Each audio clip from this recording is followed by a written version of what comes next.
There is a number that has never fully settled into human understanding: 70 million, 80 million, some scholars say 85 million.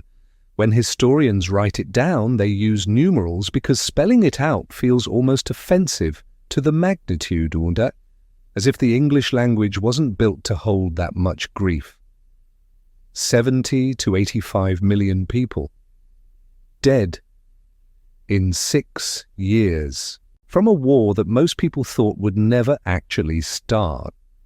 Here is what you probably think you know about World War II, but you think you know about D-Day, the beaches of Normandy, the American soldiers who stormed into France and broke the Nazi war machine. You think you know about Hitler, the moustache, the rallies, the evil that seemed to spring from nowhere and then mercifully got defeated. You think you know about the atomic bomb, 2 flashes of light that ended the Pacific War and ushered in a new age of fear. You've seen the black and white photographs, you've sat through the documentaries, you know the story. Except you almost certainly don't. Not really. Not the version that changes how you think about human beings, about civilization, about what ordinary people are capable of, both the heroic and the monstrous, because the story you've been told is a cleaned-up, Western-facing, morally convenient version of a conflict so vast, so brutal, and so strange that even the historians who've spent their entire careers studying it admit they haven't fully grasped its scale. The real story isn't primarily about D-Day. The real story involves a front of fighting so enormous, so savage, and so decisive that it dwarfs everything else, and most people in the Western world barely know its name. The real story involves a genocide that wasn't a spontaneous explosion of evil, but a carefully bureaucratized, industrialized process carried out by ordinary men who ate lunch, wrote letters home to their wives, and then went back to work. The real story involves an empire of ideology so intoxicating that entire nations handed themselves over to it willingly, and then spent decades pretending they hadn't. What we are going to do together over the next 2 hours is take apart the comfortable story and look at what's underneath. We are going to go to the places that textbooks skip. We are going to meet the people who get edited out of the popular narrative. We are going to follow the thread of this conflict to its true center, which is not a beach in France or a harbor in Hawaii, but a question that has no comfortable answer. How did the most educated, most culturally sophisticated civilization in human history decide to systematically murder 6 million people? And what does that mean about the rest of us? Before we go any further into that, and I promise you we are going to go all the way in, take a moment right now to like this video and subscribe to the channel. Your support genuinely makes it possible to keep making content like this. And I want to know something. Where in the world are you watching from today? Drop a comment below and tell me. I find it remarkable that this story, a story about humanity fracturing and remaking itself, reaches people in every corner of the planet. So tell me where you are. And then let's begin. We begin where most stories about disaster begin, with a world that thought it was finally safe. The year is 1919. The guns have gone silent. 4 years of industrialized slaughter in the trenches of Europe have finally ended, and the survivors, the generals, the politicians, the exhausted ordinary soldiers who made it home, are trying to make sense of what just happened. 17 million dead in World War I. The conflict that was supposed to be over by Christmas 1914 had dragged on for 4 years and reduced the flower of European youth to mud and bone. And now, in the gilded halls of Versailles outside Paris, the victorious powers are drawing up the terms of peace. They call it the war to end all wars. The phrase sounds naive now, almost laughably so.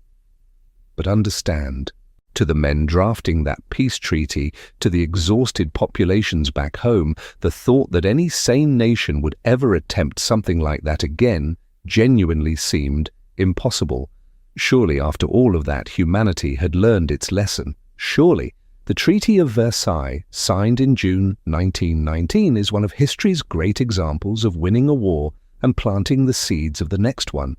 Germany was held responsible, exclusively responsible, for the entire conflict. This legal fiction written into the treaty as Article 231, which became known as the War Guilt Clause, served a practical purpose. It justified the reparations. Germany was ordered to pay the equivalent of roughly $33 billion in today's money in reparations to the Allied powers. Germany lost roughly 13% of its pre-war territory. The German military was gutted, the German navy was scuttled, and then the victorious powers, Britain, France, the United States, went home and waited for Germany to quietly accept its punishment. What they got instead was something nobody had quite anticipated, a democracy that couldn't survive its own birth. The Weimar Republic. The democratic government established in Germany after the war was built on humiliation. It came into existence precisely because Germany had lost. The right wing in Germany, the military, the old aristocracy, the nationalist firebrands, immediately began spreading a lie so convenient it was almost beautiful in its cynicism. Germany hadn't really lost the war, they said. The German military had been winning. The army had been stabbed in the back by traitors on the home front, socialist politicians, Jewish conspirators, defeatist intellectuals. The stab-in-the-back myth, the Dolchstoßlegende, gave Germans something far more psychologically useful than the truth. It gave them someone to blame. Here is what is easy to miss about the Weimar Republic if you only look at it from the outside. From 1919 through the mid-1920s, Germany was experiencing one of the most remarkable cultural flowerings in European history. Berlin became the artistic capital of the continent. The Bauhaus School was revolutionizing design. Expressionist cinema was producing films that are still studied today. Jazz clubs and cabarets operated late into the night. Weimar Germany, at its peak, felt electric, cosmopolitan, experimental, alive with possibility. This is not a footnote, it matters enormously, because the civilization that handed itself over to Hitler was not a backward one. It was one of the most sophisticated on earth. The people who voted for the Nazis in 1932 were not primitives being seduced by crude propaganda. Many of them were educated. Many of them had been living just years before in a culture they were proud of. What the Depression did was shatter the psychological contract that made that sophistication bearable. The small business owner who had rebuilt after the devastation of the First World War, who had scraped through the hyperinflation of the early 1920s, when a wheelbarrow of banknotes couldn't buy a loaf of bread, who had finally found stability in the late 1920s, only to watch it evaporate again in 1930 and 1931. That person's faith in the democratic system was not damaged. It was gone, completely, permanently. When Hitler's movement promised that a strong leader could cut through the chaos, the response from millions of ordinary Germans was not rational analysis. It was relief. The relief of someone drowning who has been thrown a rope and who does not stop to ask whether the person holding the rope is trustworthy. And then the Great Depression arrived. October 1929, the American stock market collapses. Within months, the ripple effects are global. Germany, which had been propped up by American loans throughout the 1920s, is particularly devastated. By 1932, 1 in 3 German workers is unemployed. People are burning currency for heat because the money is worth less than the wood it could buy. The middle class, teachers, clerks, small business owners, the people who had played by the rules, worked hard, saved their money, watched their savings evaporate, their security gone, their faith in democratic institutions, in the parties of the centre and the left, in the competence of elected governments, gone. Into that void stepped a man with a gift for rage. Adolf Hitler was born in Austria in 1889, and his early life was a series of failures wrapped in grandiose self-assessment. He failed the entrance exam to the Vienna Academy of Fine Arts twice. He lived as a near derelict in Vienna, consuming nationalist pamphlets and anti-Semitic literature, absorbing an ideology of grievance and racial hatred that the city's right-wing subculture produced in abundance. He served in World War I with genuine courage, was twice decorated, twice wounded, and like millions of other veterans, the armistice felt to him less like peace than betrayal. By the late 1920s, Hitler was leading a small nationalist party in Munich that most serious political observers dismissed as a fringe movement. When the Depression hit, something changed. The desperate, the humiliated, the frightened, they started listening. Not because Hitler's ideas were coherent, they weren't. Not because his policies made economic sense, they didn't. But because Hitler spoke to something real, the rage of people who had been promised a respectable life and been cheated of it. He gave that rage a target. He gave Germany's humiliation a narrative. He offered not just explanation, but purpose, the promise of restoration, of greatness recovered, of enemies named and punished. In January 1933, Adolf Hitler was appointed Chancellor of Germany through legal constitutional means. The conservative establishment that helped engineer his appointment thought they could control him. They could not. Within months, the Reichstag, the German parliament, burned in circumstances still not fully resolved by historians. Hitler used the fire to push through emergency powers. The Communist Party was banned, political opponents were arrested. Within the year, all other political parties were dissolved. Germany had a dictatorship, and it had arrived not through military coup, but through the mechanics of democratic failure, through an electorate so desperate for salvation that it handed power to a demagogue, through an establishment so convinced of its own ability to manipulate events that it couldn't see the thing it had unleashed. Before you picture this as a silent surrender, understand what the streets of German cities looked like in the early 1930s. The SA, the Sturmabteilung, the Nazi paramilitary known as the Brown Shirts, numbered in the hundreds of thousands. They marched. They beat opponents. They set fire to the offices of rival newspapers. They turned up at political meetings of the left and centre parties and wrecked them. The German state, under a series of weak coalition governments, could not or would not suppress them. Political violence was not exceptional, it was normal.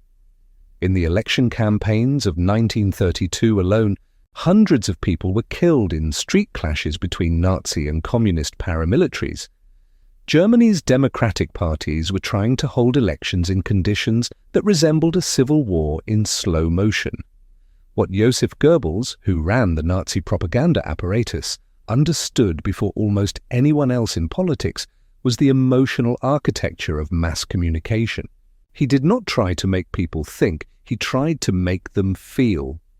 The Nuremberg rallies in the cathedrals of light, the torchlit processions, the thundering speeches before crowds of 100,000 were not primarily political events. They were religious ones. They offered Germans a sense of belonging to something larger than themselves, something beautiful and powerful, at a moment when individual lives felt small and broken.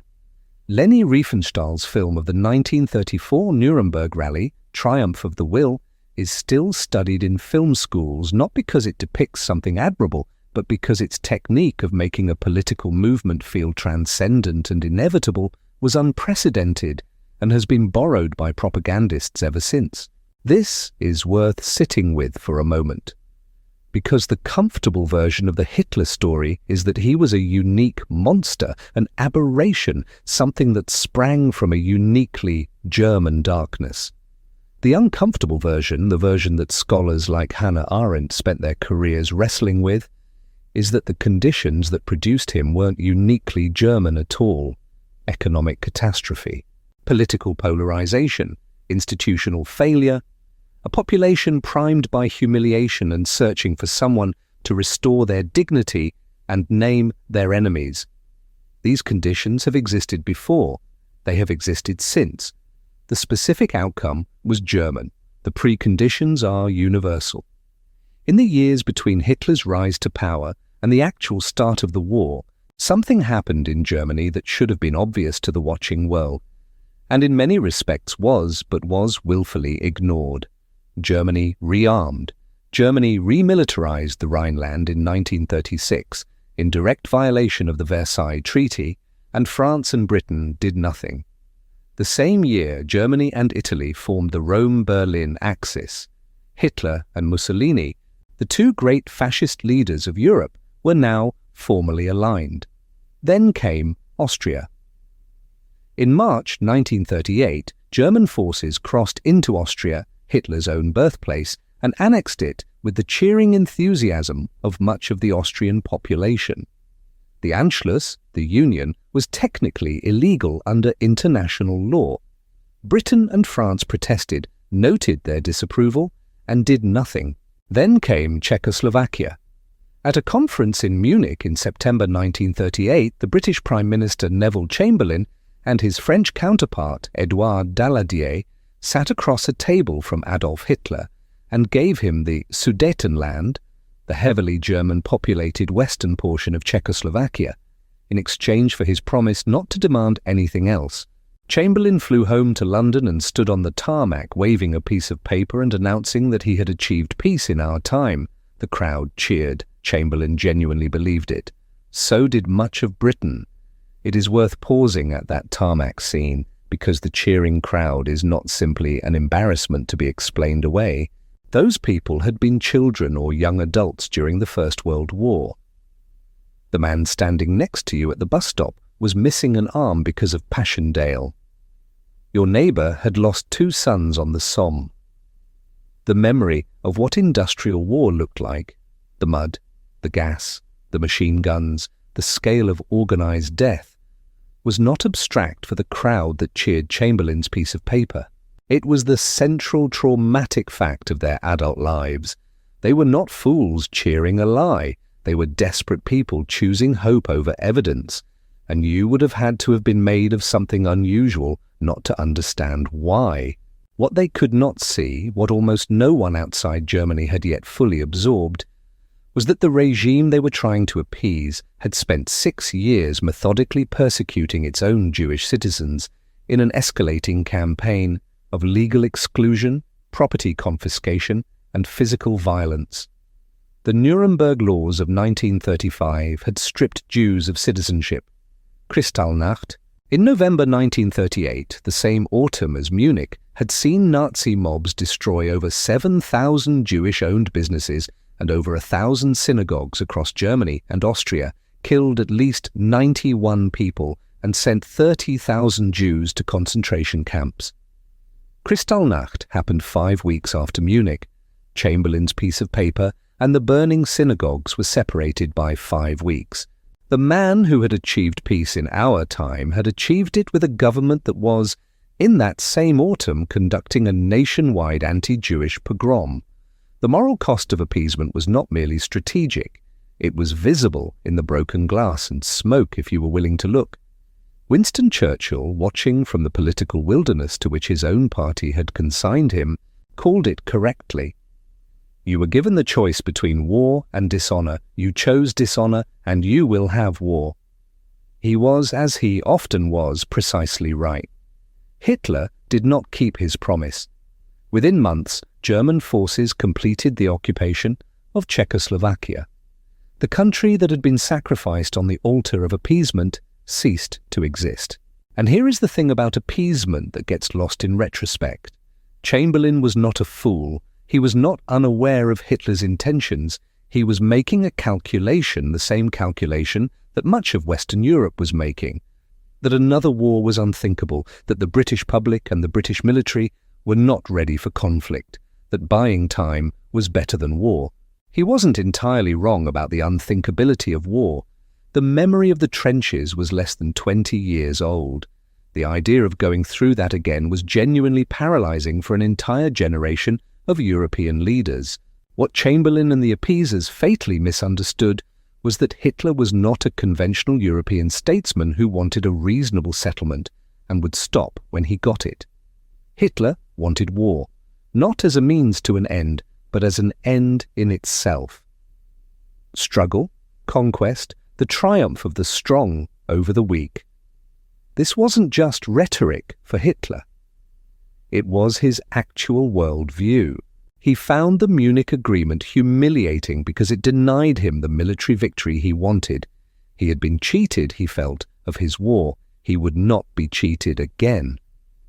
In August 1939, Hitler pulled off one of the most audacious diplomatic coups in modern history. He convinced Joseph Stalin, the Soviet dictator, to sign a non-aggression pact. On the surface, this was simply two powers agreeing not to attack each other. In reality, in the secret protocol attached to the agreement, Germany and the Soviet Union divided Eastern Europe between themselves. Poland was to be carved up. The Baltic states, Estonia, Latvia, Lithuania, were assigned to the Soviet sphere. It was a deal made in cynicism on both sides, each leader convinced he was the one doing the tricking. Both were partially right. The Nazi-Soviet pact shattered the strategic calculation of everyone who had assumed that Germany and the Soviet Union, ideological enemies, would never cooperate. With his eastern flank secured, Hitler gave the order. On September 3, 1939, German forces crossed the Polish border. 2 days later, Britain and France declared war on Germany.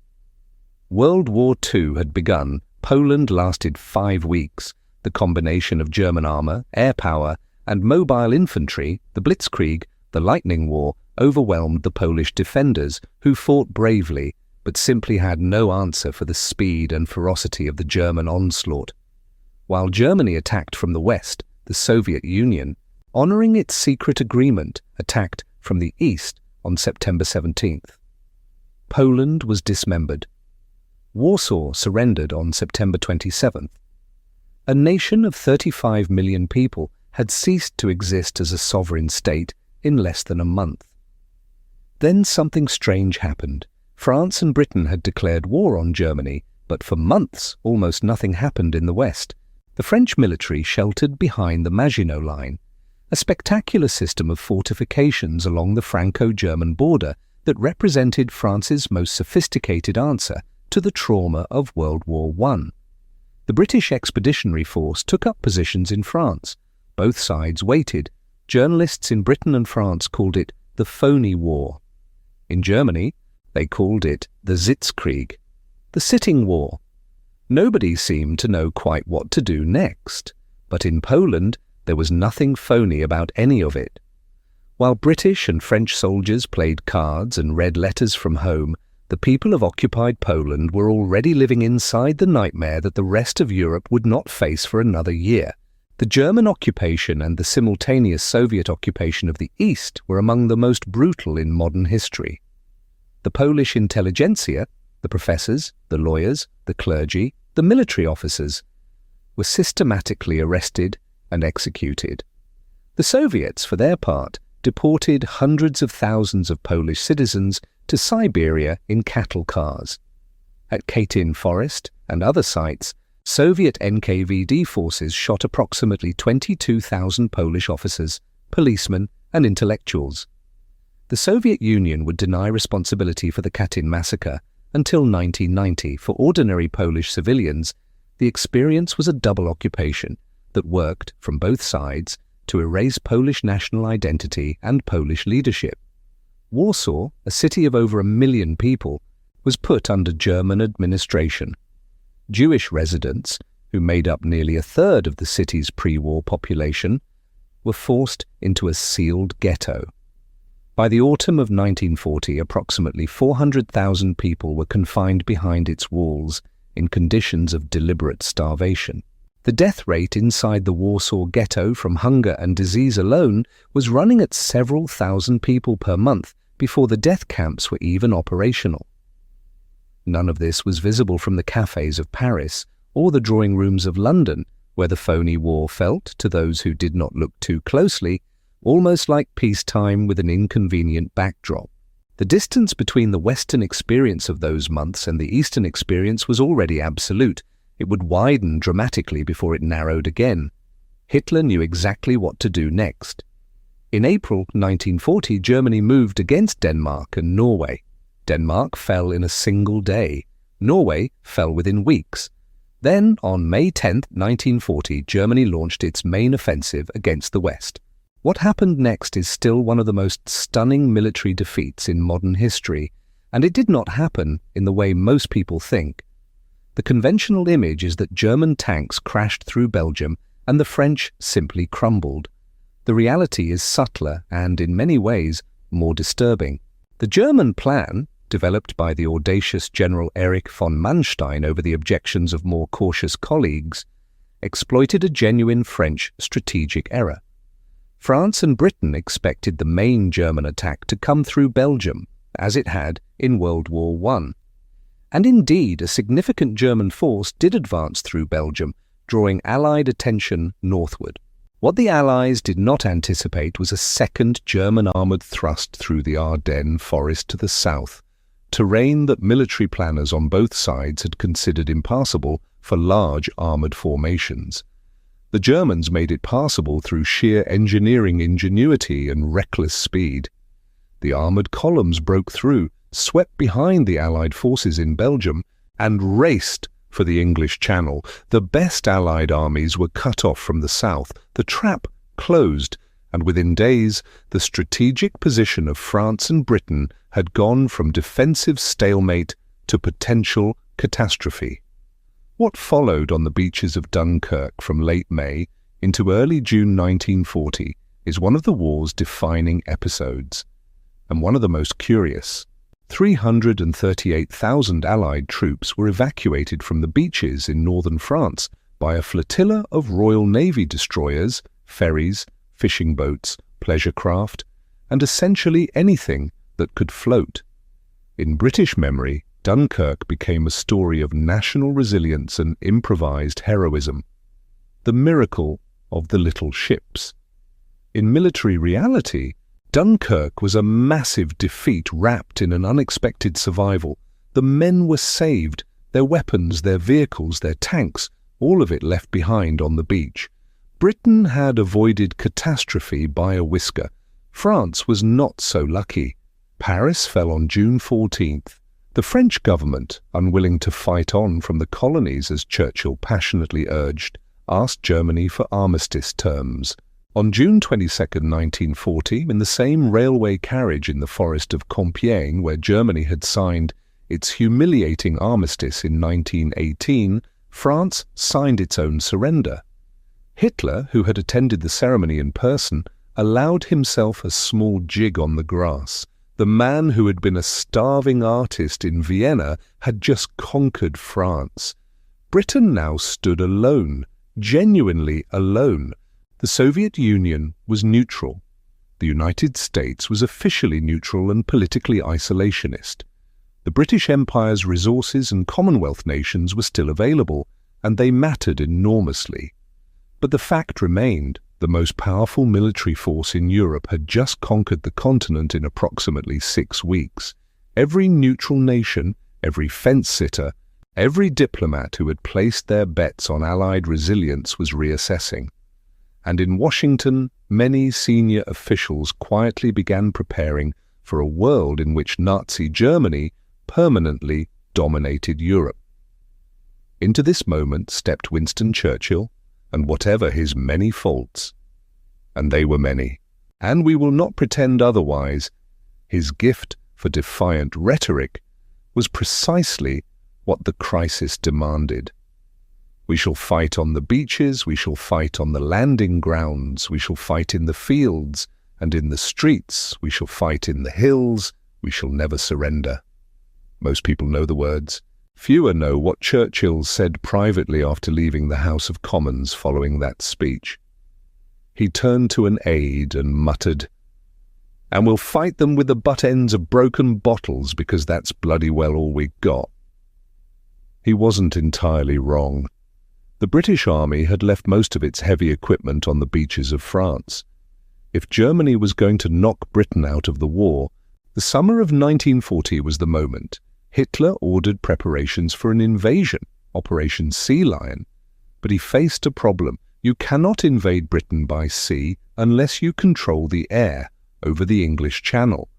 And to control the air, the Luftwaffe, the German Air Force, had to destroy the Royal Air Force. That fight, the Battle of Britain, lasted from July through October 1940 and is one of the most consequential air campaigns in history. The German strategy was logical in theory: destroy British airfields and radar stations, shoot down enough RAF fighters that the skies are clear for an invasion fleet. What they were unable to account for was the combination of British radar technology, which gave the RAF advance warning of incoming attacks that no other nation possessed, and the grinding arithmetic of attrition. The Germans were attacking. The RAF was defending. The Germans were flying over hostile territory, far from their bases. A German pilot who bailed out over England was a prisoner of war. A British pilot who bailed out over England could be back in his cockpit the next morning. Through August, German losses mounted, and then, in a fateful decision that historians still argue over, the Germans shifted their bombing campaign away from the airfields and toward London. The result was the Blitz, 57 consecutive nights of bombing that killed tens of thousands of British civilians and permanently entered British national mythology. But it also gave the RAF the breathing room it needed. The airfields recovered. German losses continued to mount. In October, Hitler indefinitely postponed Sea Lion. Britain had survived. It had been desperately close. The RAF lost 544 pilots killed in the Battle of Britain. Its reserves of trained pilots had been running so low that senior commanders had started to worry openly about whether they could sustain the fight if it continued through the autumn. Churchill's famous tribute, "Never in the field of human conflict was so much owed by so many to so few," was not rhetoric dressed up as history. It was accurate.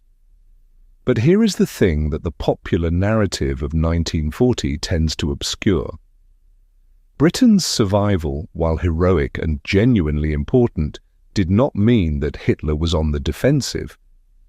It meant that Hitler couldn't knock Britain out quickly. He still controlled virtually all of continental Europe. He still had the most powerful military force in the world. And he had a plan so enormous, so ambitious, so staggering in its scope that his own generals argued against it with genuine horror. He was going to invade the Soviet Union. The scale of what he was proposing was not lost on his senior commanders. Field Marshal Gerd von Rundstedt, one of Germany's most experienced military leaders, later described his reaction to the operational plan for Barbarossa as one of barely contained disbelief. The distances alone were staggering. From the German border to Moscow was farther than from the English Channel to the Polish border, and Moscow was not even the final objective.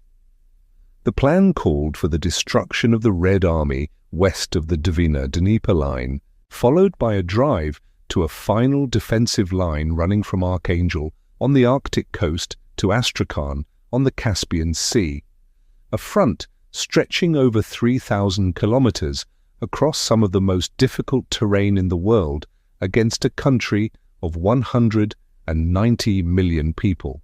Several of Hitler's generals noted privately that the logistical mathematics didn't work, that German supply lines could not sustain a campaign of that depth and duration.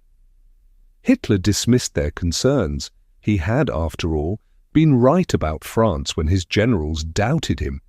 He had been right about the Rhineland. He had been right about Austria and Czechoslovakia. The professionals had been wrong every time. He had learned exactly the wrong lesson from being right. On June 26, 1941, 3 million German soldiers, supported by Finnish and Romanian allies, crossed the Soviet border in the largest land invasion in the history of human warfare, Operation Barbarossa. Hitler called it a war of annihilation, and he meant it literally. The goal was not merely conquest. The goal was the systematic destruction of what Hitler called Judeo-Bolshevism, the extermination or enslavement of the Slavic population of Eastern Europe, and the creation of a German colonial empire in the East. The Red Army was to be destroyed. Soviet cities were to be starved into submission. The land would be cleared for German settlers. This is the moment where the scale of what we are discussing requires a moment of stillness, because if there is one fact about World War II that reshapes everything else, it is this: 80% of all German military casualties in the entire war occurred on the Eastern Front, not in France, not in North Africa, not on the beaches of Normandy. In the Soviet Union, in the vast frozen plains and burning cities of the East, in a 4-year campaign of unimaginable savagery. The Eastern Front was not a subsidiary theatre of World War II, it was the war. Everything else was a sideshow by comparison, and for the first 6 months it looked like the Germans might win it quickly. The initial German advances were breathtaking. Soviet forces collapsed in disorder. Hundreds of thousands of Red Army soldiers were encircled and captured in the first weeks. The battles of encirclement near Minsk, Smolensk and Kiev produced prisoner hauls measured not in thousands but in hundreds of thousands, eventually in millions. Stalin, who had received warnings of the German attack from multiple intelligence sources, including famously from his own spy networks, had refused to believe them. His faith in the Nazi-Soviet pact, or perhaps his terror at the implications of accepting the truth, had led him to disbelieve his own advisers. When Barbarossa began, he had a brief nervous collapse. A man who had spent a decade murdering any Soviet official who might conceivably be a political threat had now almost destroyed his own military through the purges of 1937-1938, in which the most experienced Red Army commanders had been shot. What this looked like at the level of the individual soldier in June and July 1941 is almost beyond description. Red Army units received contradictory orders, or no orders at all. Communication between units collapsed. Officers who showed any initiative risked being accused of cowardice or treason by the political commissars attached to every military formation. Men whose job was ideological enforcement and who had the power to have commanders shot. Entire divisions found themselves surrounded within days, their supply lines cut, their flanks open, their radios silent. There is a Soviet order from early July 1941 that captures the insanity of the situation. It instructed commanders to shoot anyone who retreated without written authorization. Written authorization. While German panzer columns were racing 50 kilometers a day through their rear areas.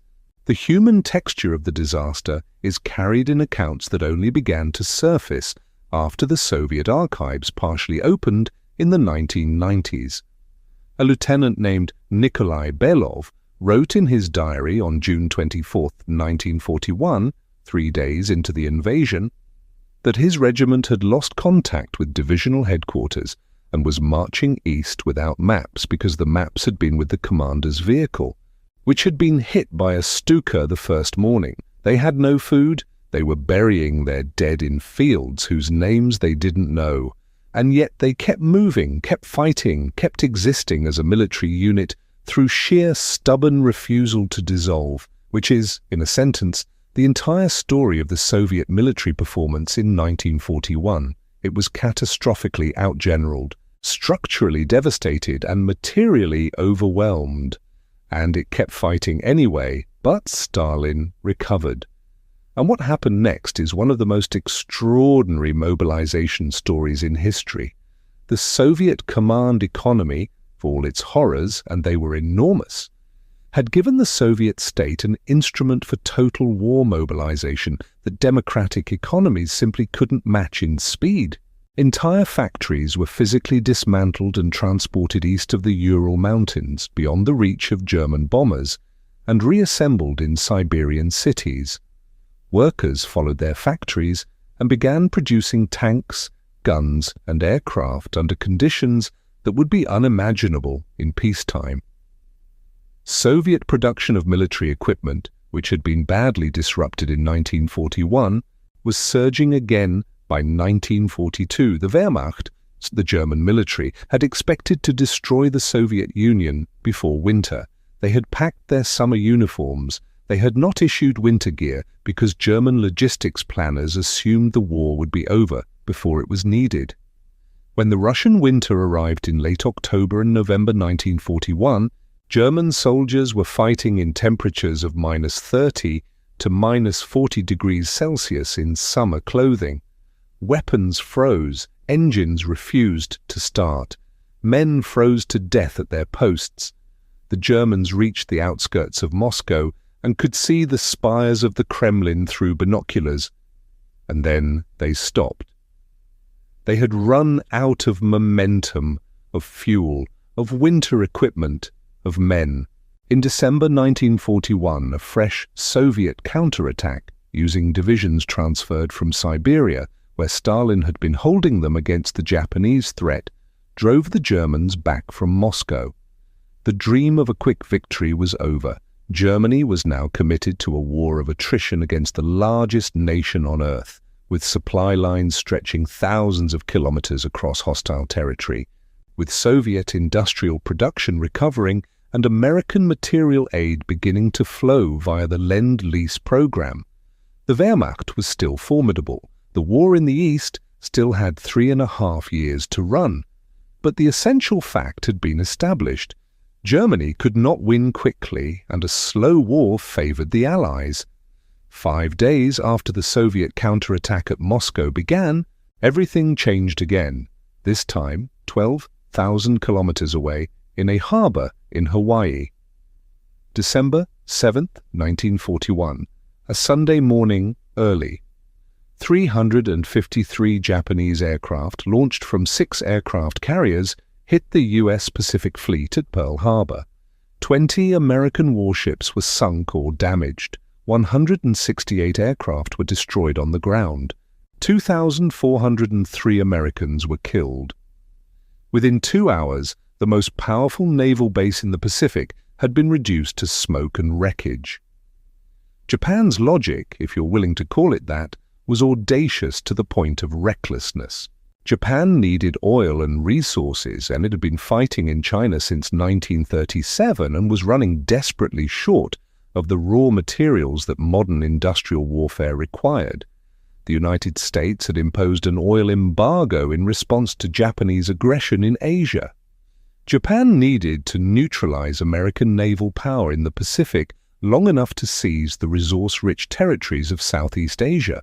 The Pearl Harbor attack was designed to do exactly that, destroy the U.S. Pacific Fleet's battleship force, giving Japan 6 months to consolidate its new empire before America could respond.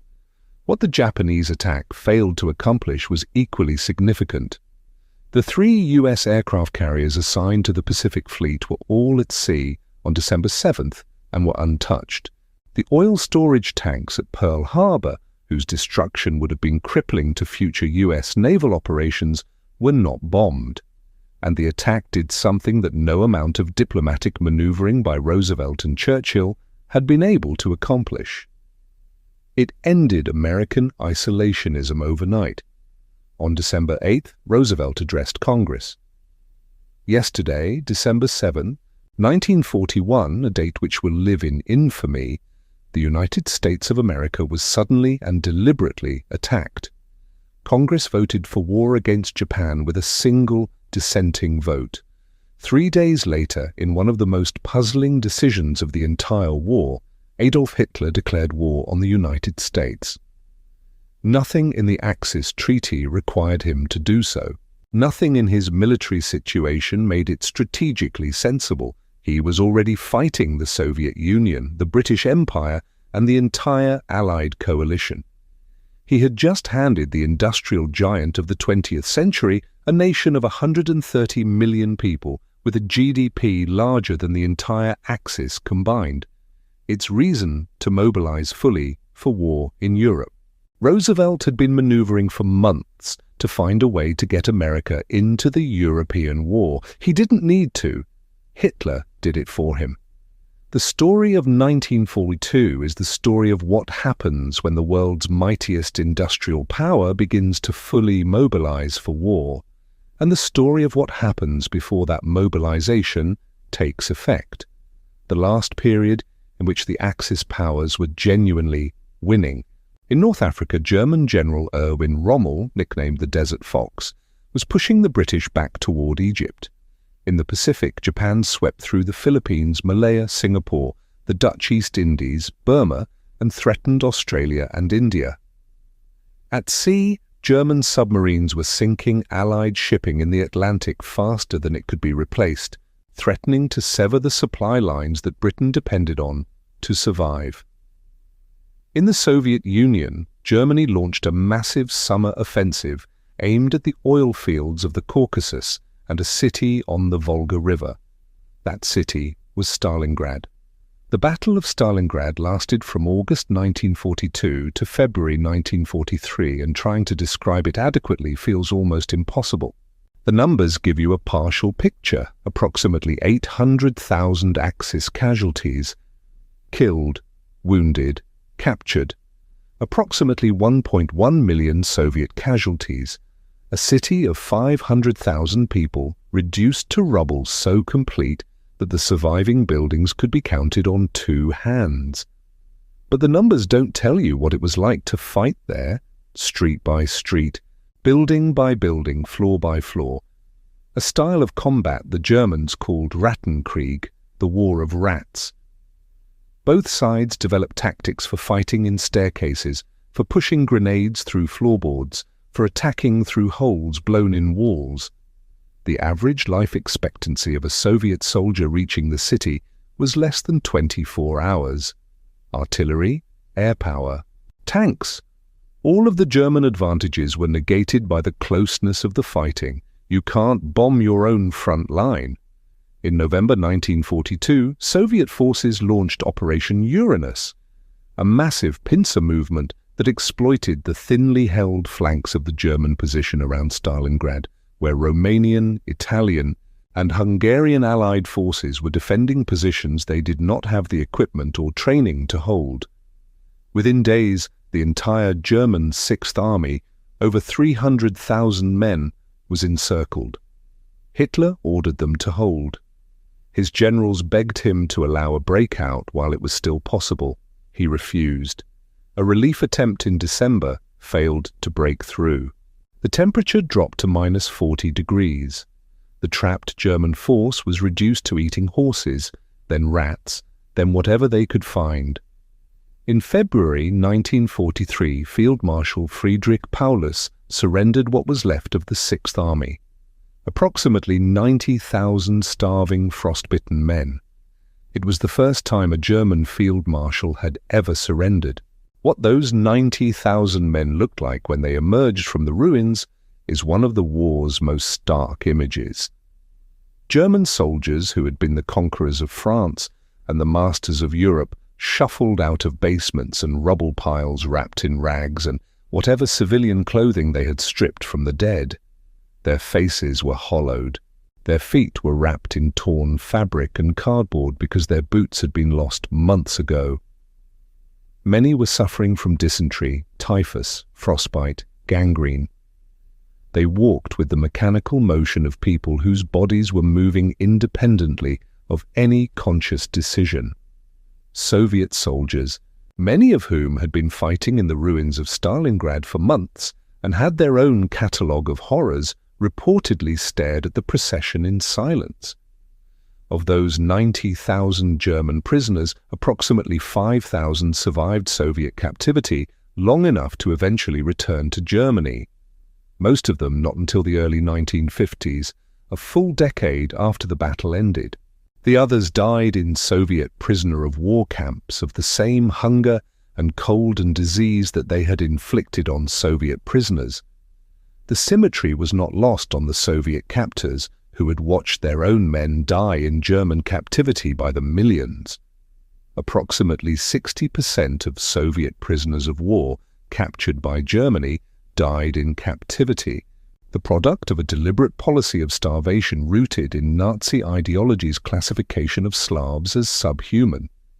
In Germany, the news of Stalingrad, in which the Nazi propaganda apparatus had spent months concealing and minimizing, arrived as a psychological shock that no amount of official framing could contain. For the first time, German citizens heard the word defeat applied to their armies.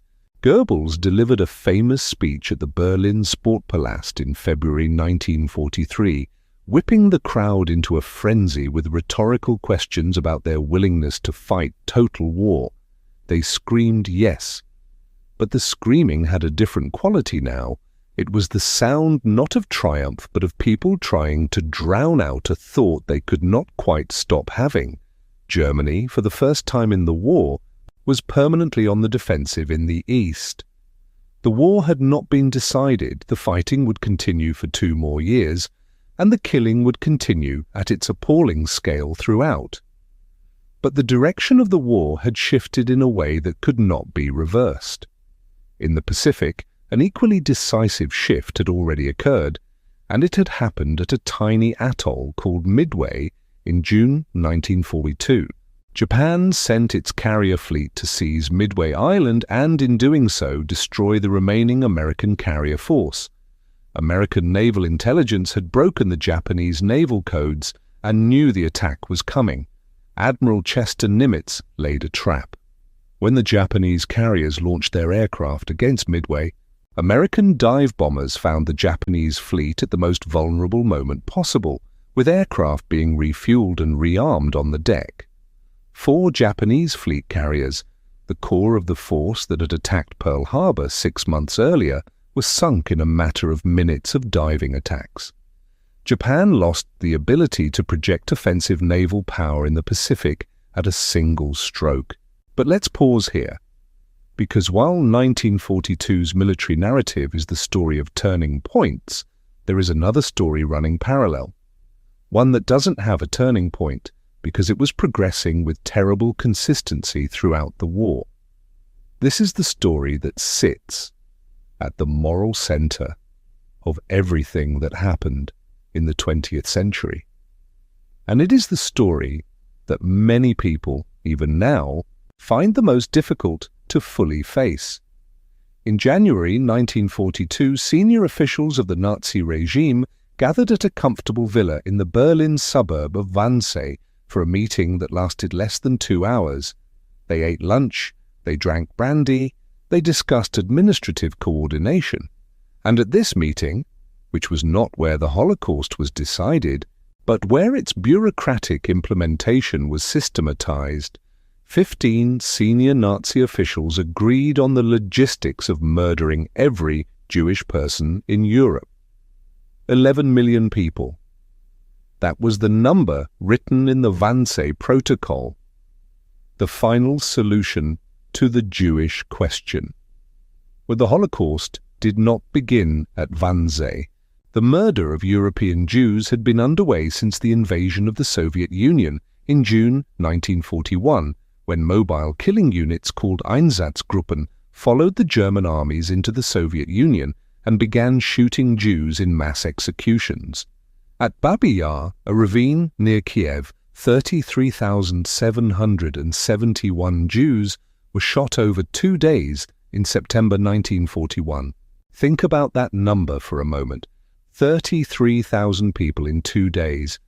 The arithmetic of the Einsatzgruppen eventually reached approximately 1.5 million dead.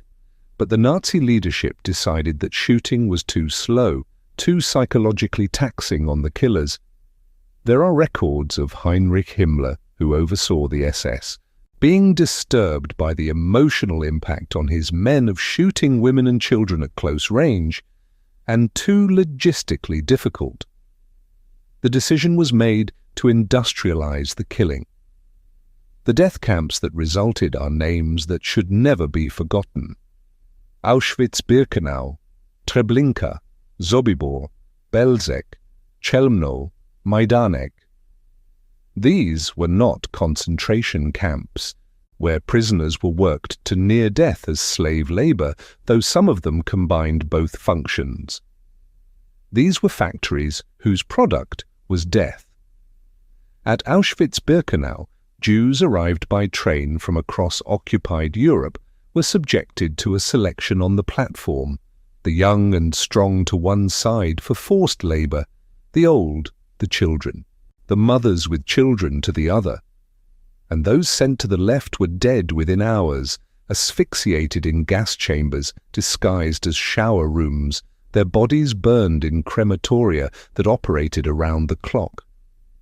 The scale of this requires you to stay with the individual for a moment before the numbers wash it away.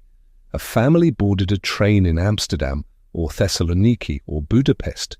They had been told they were being resettled in the East. They had packed their warmest clothes and whatever valuables they could carry. The journey might take days.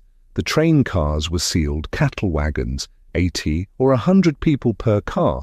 No food, no water, no sanitation, the temperature in January well below freezing. When the train finally stopped and the doors were unlocked, the light was blinding. There were guards with dogs. There was shouting in German. The platform was enormous, striped with railway tracks. A man in an SS uniform stood in the middle of the crowd, almost casually pointing, left, right, left, right. The family was separated in under a minute. The parents might not have understood what was happening. The children certainly didn't. The people sent to the left were told to undress for showers. Their clothes were collected neatly.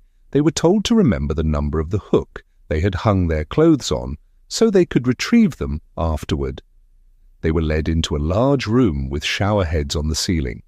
The doors were sealed. Zyklon B pellets were dropped through openings in the roof. Death came in minutes.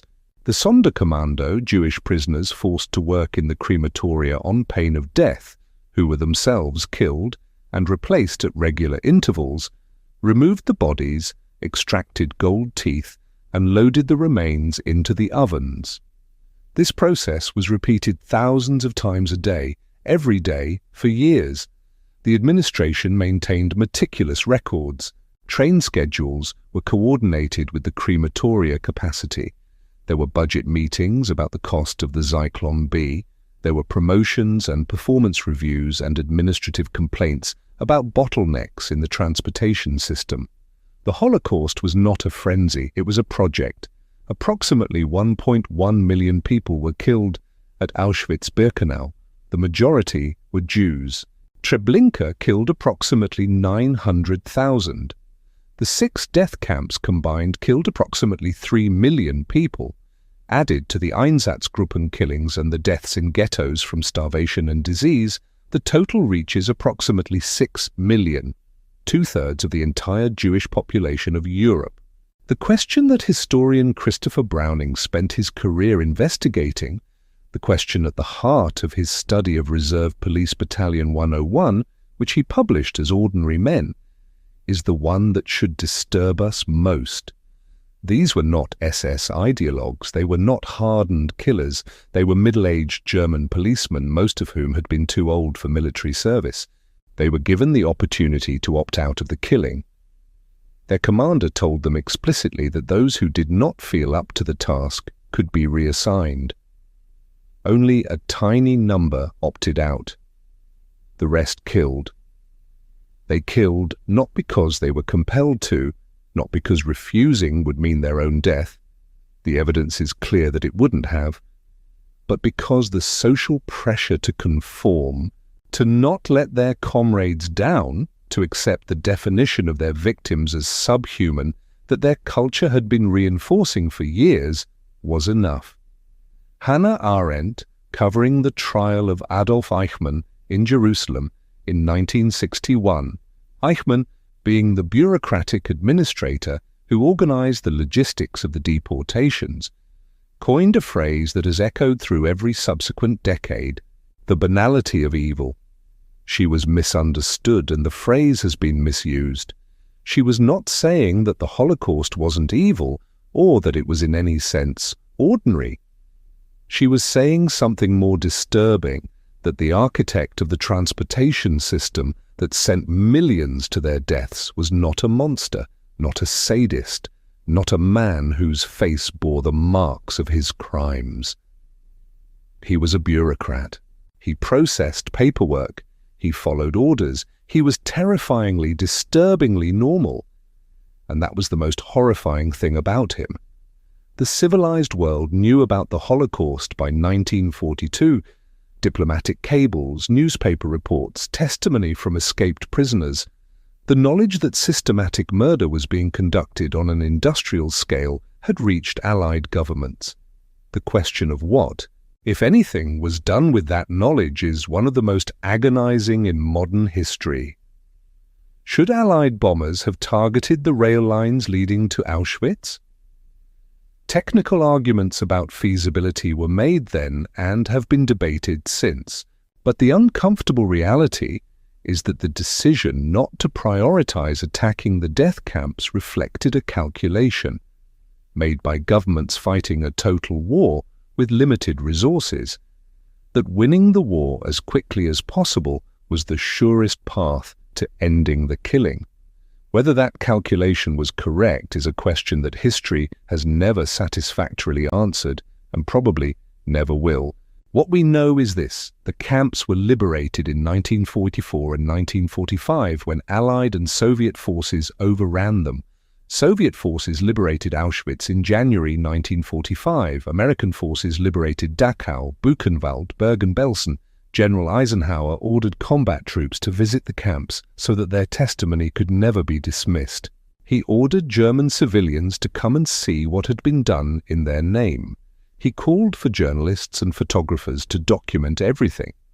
"The things I saw beg a description," he wrote to the Army Chief of Staff.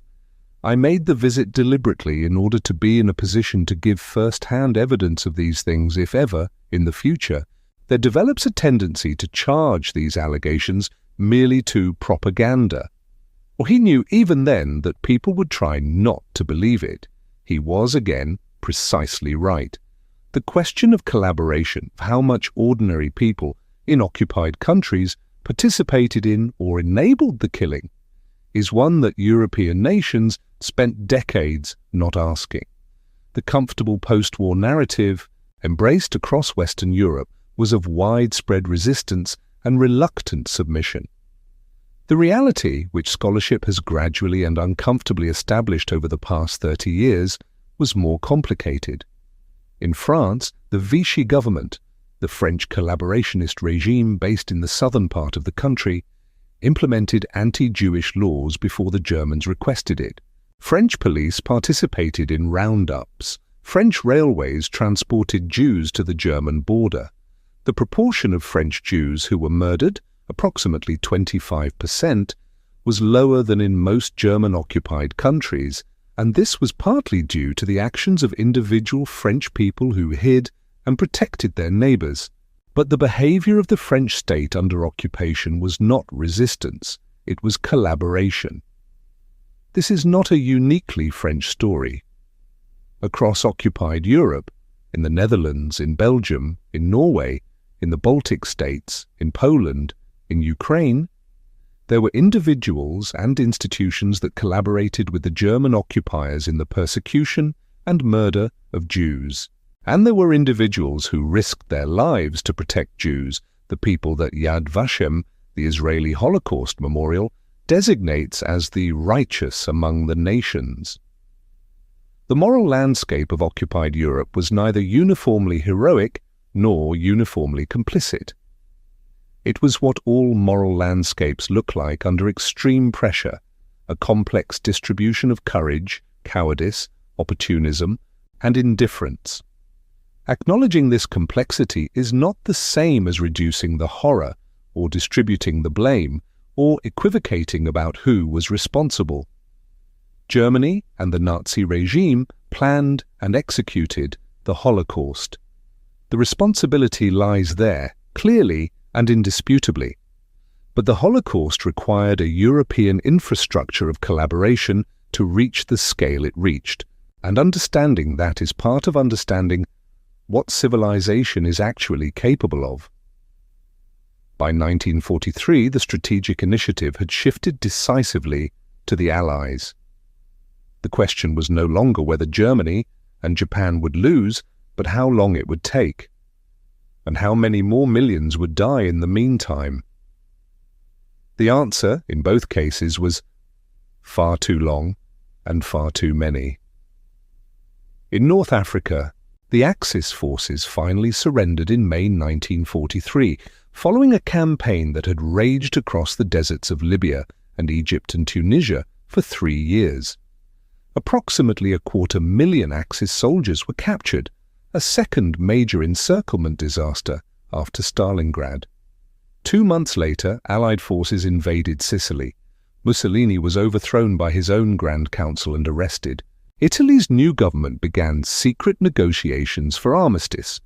Germany immediately occupied northern and central Italy and turned the Italian campaign, which Churchill had called the approach through the soft underbelly of Europe, into a brutal slog up a mountainous peninsula against well-prepared German defensive positions. Monte Cassino, Anzio, the Winter Line, the Gothic Line, names that mean nothing to most people today, but that were synonymous with misery for the Allied soldiers who fought there. And that gave the lie to the cheerful phrase, soft underbelly.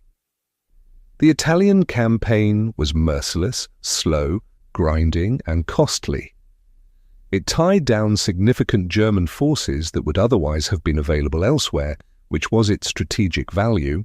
But for the men fighting it, Americans, British, Canadians, New Zealanders, Poles, Indians, French North Africans, it was simply a very hard way to spend 2 years. The event that everyone was waiting for, the event that had been planned for over a year, debated, postponed, argued over at the highest levels of the Allied command structure, was the cross-channel invasion of France, Operation Overlord, D-Day, June the 6th, 1944. Before dawn, 12,000 aircraft were in the sky over Normandy. 156,000 Allied troops were either already ashore or in the boats approaching the beach. The largest amphibious invasion in the history of warfare was underway. What Hollywood has done to D-Day and what popular memory has done to it is understandable. The images are iconic. The sacrifice was real. The heroism was genuine and extraordinary. The planning that went into it was a triumph of organizational brilliance.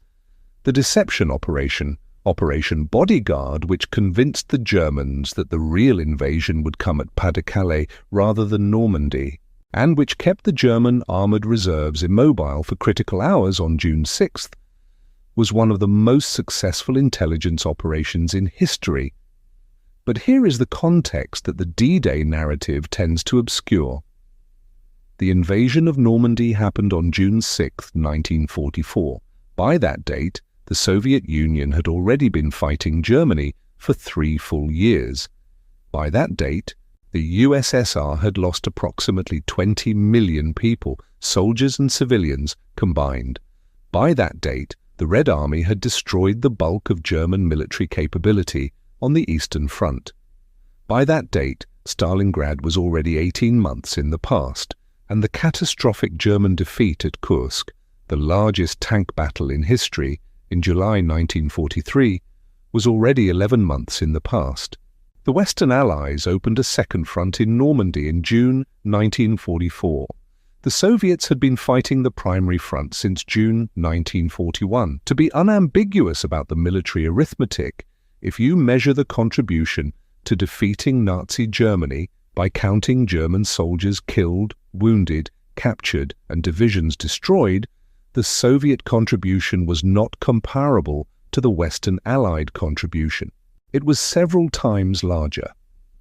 The popular image of World War II as primarily an American and British achievement, an image propagated by Cold War politics, by Hollywood, by the simple fact that most of us live in the Western cultural sphere, is a profound distortion of what actually happened. Consider what was happening in the East while the world's attention was fixed on the beaches of Normandy. Operation Bagration, launched by the Red Army on June 23, 1944, 17 days after D-Day, was in almost every quantifiable measure a larger and more consequential operation than the Normandy landings, and it is virtually unknown in Western popular memory. The Soviet offensive on the Belarusian front committed 1.2 million soldiers, 4,000 tanks and 24,000 artillery pieces against Army Group Center, one of the three main German army groups on the Eastern Front. Within 2 months, Army Group Center had effectively ceased to exist as a fighting force. Approximately 350,000 German soldiers were killed or captured. It was the largest defeat in the history of the German army, larger than Stalingrad, larger than anything the Western Allies inflicted on Germany at any single point in the war.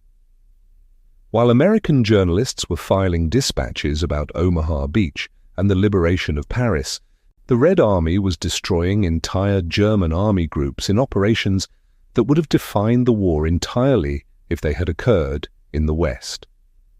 The asymmetry of coverage and cultural memory is not accidental. It is the product of which alliance won the Cold War, and therefore got to write the dominant narrative. The Soviet Union's extraordinary military achievement on the Eastern Front was obscured first by wartime security, then by Cold War politics, then by simple cultural distance, and it has never fully recovered its proper place in Western understanding of the war. This is not in any way to diminish the sacrifice of the men who died on Omaha Beach, or at Bastogne, or in the skies over Germany.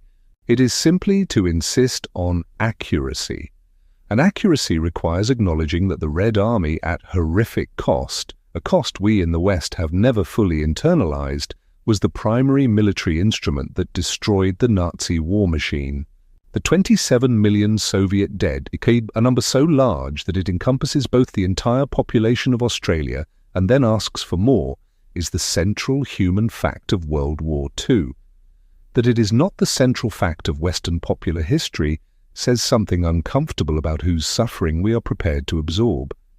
The men who stormed Omaha Beach on June 6, 1944 paid a price that is genuinely hard to comprehend in its physical immediacy. The first wave of American infantry on Omaha was cut apart by German fire before they reached the beach. The landing craft ramps dropped and men walked into the sea and were shot. German MG-42 machine guns, firing at a rate of 1,200 rounds per minute, created overlapping fields of fire that turned the beach into a killing zone. Of the roughly 4,000 Americans who landed in the first wave at Omaha, approximately 2,000 were killed or wounded. Men who survived described wading through water stained red by blood past the floating dead. That sacrifice meant something. It was the beginning of the end for German power in Western Europe. Within weeks, the breakout from Normandy began. Paris was liberated in August. The Allied armies raced east toward the German border. For a brief, exhilarating period, it seemed that the war in Europe might end before Christmas. Then, in December 1944, Germany struck back. In the Ardennes forest, the same route through which the Germans had launched their stunning attack on France in 1940, Hitler committed his last strategic reserve for a desperate counter-offensive. The Battle of the Bulge. German armor punched through American lines in the opening days, creating chaos and threatening to reach the vital port of Antwerp. An entire American armored division was surrounded at Bastogne. When the German commander demanded the surrender of Bastogne, the American general, Anthony McAuliffe, sent back one of the war's more memorable responses. Nuts! The Germans didn't get Antwerp. Allied resistance stiffened, the weather cleared, and Allied air power made supply and movement for the Germans impossible. By late January, the Bulge had been eliminated and German forces driven back. The Wehrmacht had consumed its reserves. There was nothing left. In the east, the Soviet winter offensive of January 1945 was the most powerful offensive operation in military history up to that time. Over 2 million Soviet soldiers, 4,000 tanks, 12,000 aircraft, smashed through German lines along a front stretching from the Baltic to the Carpathians. They advanced hundreds of kilometers in weeks. By February, Soviet forces were 50 kilometers from Berlin. By April, they had encircled the German capital. In February 1945, the three Allied leaders, Roosevelt, Churchill and Stalin, met at Yalta in Crimea to plan the post-war world. Roosevelt was visibly dying. He would be dead in 2 months. The agreements reached at Yalta on the occupation of Germany, on elections in liberated Eastern Europe, on Soviet entry into the Pacific War, have been debated ever since. Critics, particularly American conservatives, argued that Roosevelt gave away Eastern Europe to Stalin at Yalta. The more accurate picture is that the Red Army was already occupying most of Eastern Europe by February 1945, and no agreement at a conference table was going to change that. Stalin took what his armies had already won. Roosevelt died on April 12, 1945, before the war ended. He had led the United States from near isolation in 1939 to the center of a winning global coalition.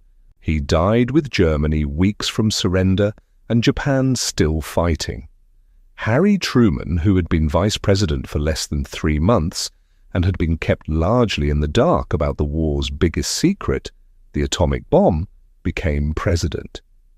On April 30, 1945, with Soviet forces fighting their way through Berlin street by street, Adolf Hitler shot himself in his underground bunker.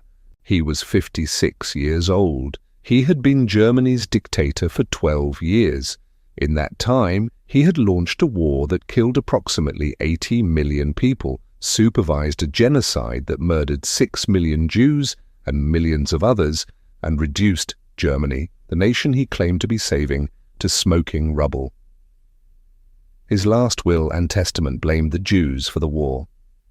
He died as he had lived, in a fantasy of his own construction. A week later, Germany surrendered unconditionally. May 8, 1945, VE Day, victory in Europe. The war in Europe was over. In the Pacific, it was not. Japan was still fighting. And the nature of the Pacific War in 1944 and 1945 requires its own examination because it is perhaps the most morally complex theater of a war that was full of moral complexity. Let's go back. The Pacific War began, from America's perspective, at Pearl Harbor in December 1941. But Japan had been at war in Asia since 1937, when it launched its full-scale invasion of China. The Nanjing Massacre, in which Japanese soldiers killed an estimated 200,000 to 300,000 Chinese civilians and prisoners of war over 6 weeks, was a warning about what Japanese military conduct looked like that the Western powers largely chose not to hear. The Greater East Asia Co-Prosperity Sphere, Japan's euphemism for its empire, stretched from Manchuria to Indonesia to Burma, and the reality of Japanese occupation differed dramatically from the liberation from Western colonialism rhetoric that Tokyo deployed to justify it. The American path back across the Pacific was the island hopping campaign, the strategy developed by General Douglas MacArthur and Admiral Chester Nimitz of bypassing heavily fortified Japanese island strongpoints and attacking less defended positions, cutting off the bypassed garrisons and leaving them to wither. It worked, strategically. But the islands that were attacked, Guadalcanal, Tarawa, Peleliu, Iwo Jima, Okinawa, Tutin, were defended with a ferocity that Americans had never encountered before. Japanese soldiers, trained in a culture that regarded surrender as dishonorable and death in battle as honorable, fought to the last man as a matter of doctrine and cultural expectation. At Iwo Jima, 22,000 Japanese defenders faced 80,000 American troops. 20,000 of the Japanese were killed. Only 216 surrendered. The rest died. The Marine Corps lost 6,800 men killed, 26,000 wounded, on an island 7 kilometers long. The iconic photograph, Joe Rosenthal's image of Marines raising the American flag on Mount Suribachi was taken on the 5th day of a battle that lasted 36 days. Okinawa was worse. It was the largest amphibious operation of the Pacific War, and it became the bloodiest battle of the Pacific. The Japanese deployed kamikaze pilots, young men in planes loaded with explosives, trained to fly them directly into American ships. Nearly 2,000 kamikaze attacks were made during the Okinawa campaign. The suicide tactic sank 26 American ships and damaged over 100 more.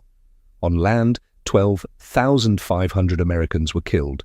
Japanese military dead totaled over 100,000. And then there were the civilians. Okinawa is a distinct Ryukyu Island culture, not ethnically identical to mainland Japan. And the Okinawan civilian population was caught between two military forces fighting for every meter of ground. Approximately 100,000 Okinawan civilians died, somewhere between 1/4 and 1/3 of the entire civilian population of the island. Some were killed in the fighting. Some were killed by Japanese soldiers who used them as shields or killed them to prevent them from surrendering and giving information to the Americans. Some were driven to mass suicide by Japanese propaganda that depicted American soldiers as rapists and murderers. Caves that American troops approached to offer food and water sometimes contained families who had decided to die rather than fall into American hands. After Okinawa, American military planners had to estimate the cost of an invasion of the Japanese home islands. Operation Downfall, the planned invasion of Kyushu in November 1945 and Honshu in March 1946, was expected to cost between 250,000 and 1 million American casualties. Japanese civilian and military casualties were expected to be vastly larger. The Japanese military had 3,000 kamikaze aircraft ready for the invasion, plus conventional air forces. They had millions of troops on the home islands. The government had been arming the civilian population, men, women, and children, with bamboo spears. Harry Truman was presented with the alternative: 2 bombs, each one capable of destroying a city. The Manhattan Project, the secret scientific program that had employed over 130,000 people and cost $2 billion, had produced a weapon unlike anything the world had seen.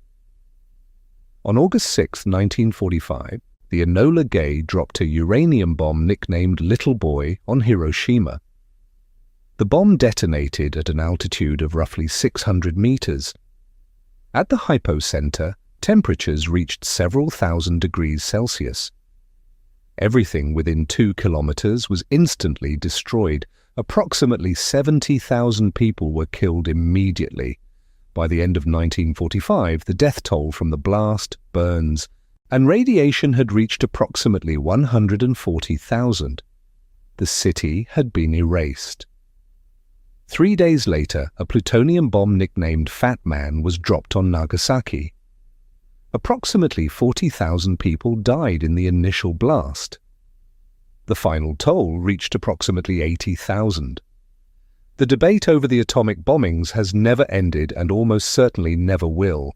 The argument for the bombs, they shortened the war, avoided the catastrophic human cost of an invasion, and the rapid end of fighting meant that millions of people in occupied Asia, dying from starvation, forced labor, and military violence at a rate of hundreds of thousands per month, were freed sooner. The argument against: Japan was already seeking to end the war through Soviet intermediaries and was on the verge of collapse through conventional bombing and naval blockade.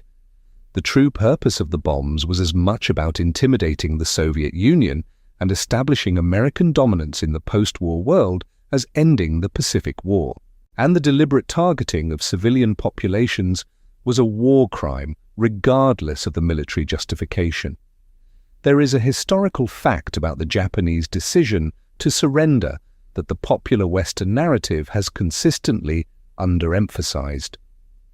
On August 8, 1945, 2 days after Hiroshima, 1 day before Nagasaki, the Soviet Union declared war on Japan and invaded Japanese-held Manchuria, with 1.5 million troops. The Soviet invasion, which shattered the Kwantung Army, Japan's largest single military force, in days may have been as decisive in triggering the Japanese surrender as the atomic bombs. Many historians argue that the prospect of Soviet occupation of the Japanese home islands, which the Japanese government feared more than American occupation, given their knowledge of how the Red Army had treated German populations, was at least as important a factor in the Japanese decision as the atomic attacks. This is not a comfortable narrative for American audiences, for whom the atomic bomb story carries a particular weight of justification. These terrible weapons ended the war and saved lives.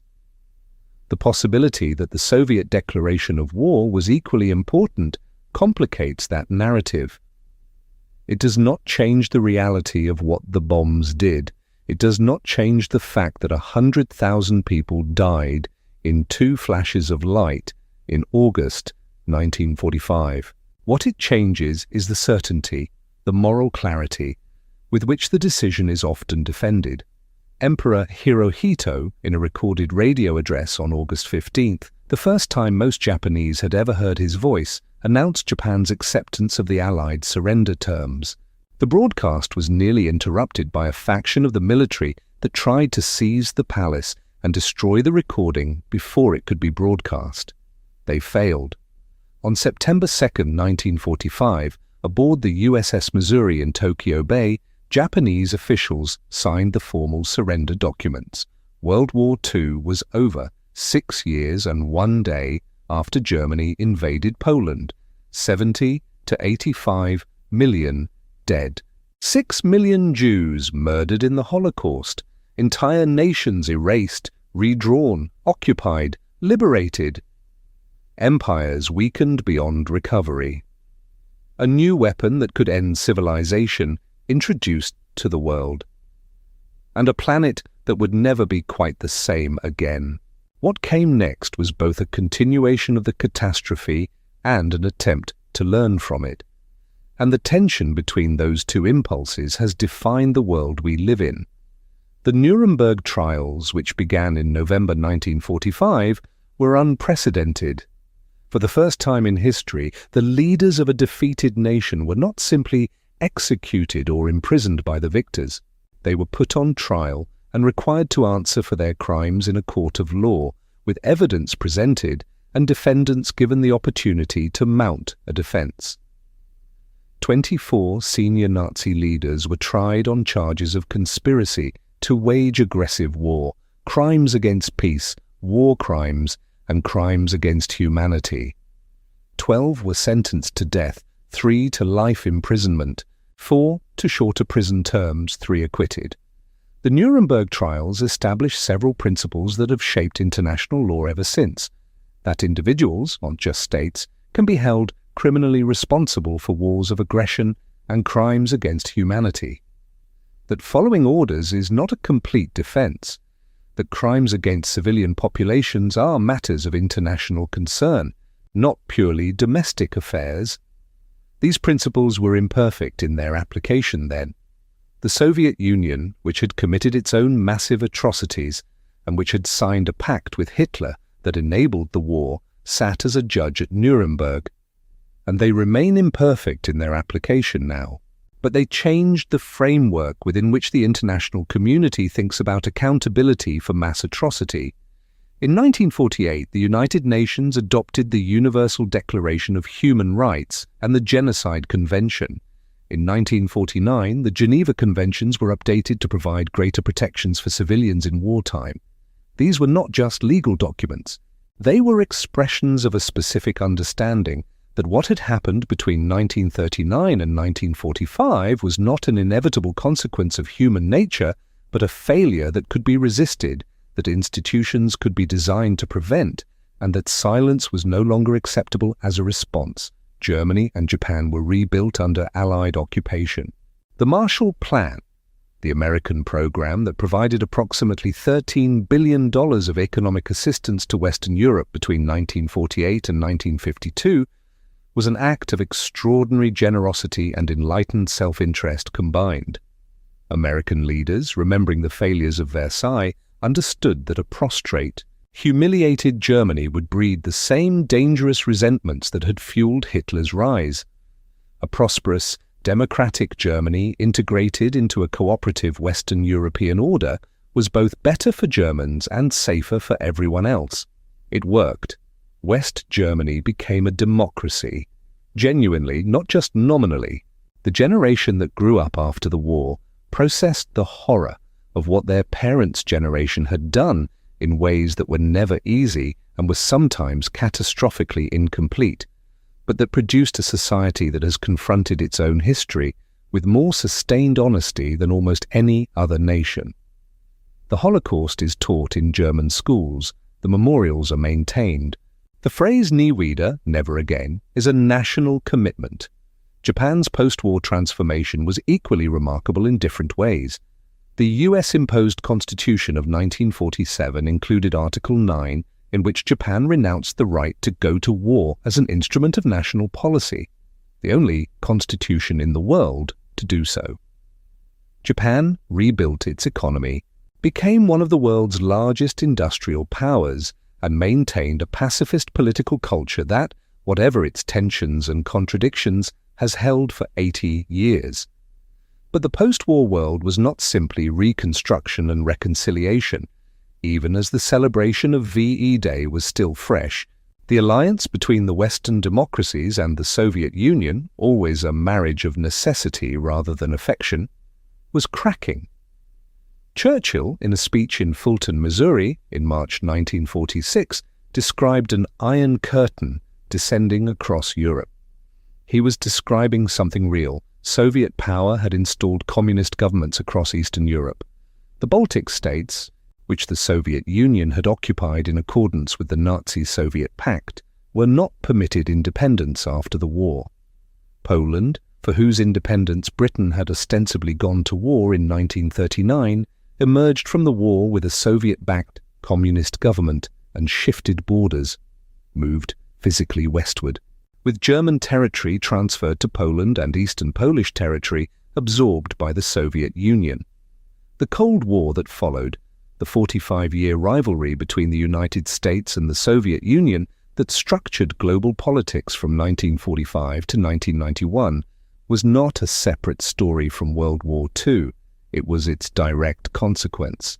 The war had left two powers standing where 7 or 8 great powers had competed before. It had introduced nuclear weapons, which meant that direct conflict between the superpowers risked extinction. And it had created a world in which both superpowers, each in its own way, each with its own ideology, claimed to represent the lessons of the war. The Americans said the lesson was that democracy and freedom must be defended against totalitarianism. The Soviets said the lesson was that capitalism and imperialism led inevitably to fascism and war. Both were partially right and fundamentally incomplete. The decolonization that followed World War II was also a direct consequence. European powers had fought at enormous cost for freedom, democracy, and the rights of nations against the aggression of a power that claimed racial superiority as justification for conquest. The contradiction that these same European powers maintained empires in Asia and Africa based on precisely the assumptions of racial superiority that they had fought to defeat was not lost on the colonized. India gained independence in 1947. The Dutch East Indies became Indonesia. French Indochina would eventually become Vietnam after a war that dragged on for decades and consumed American lives and treasure in the 1960s and 1970s.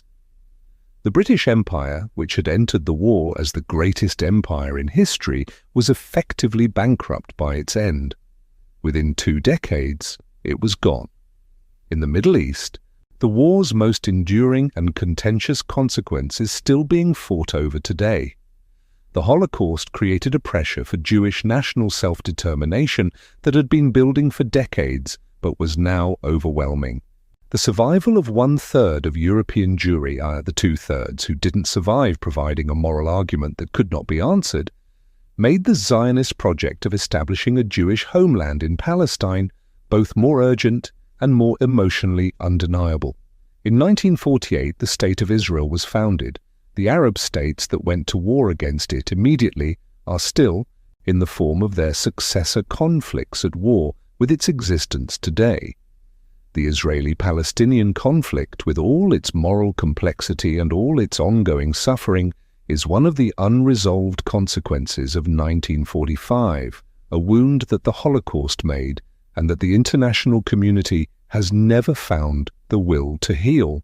The atomic age that began in August 1945 over Hiroshima and Nagasaki never ended. The Soviet Union tested its own atomic bomb in 1949, Britain in 1952, France in 1960, China in 1964, more recently, other states.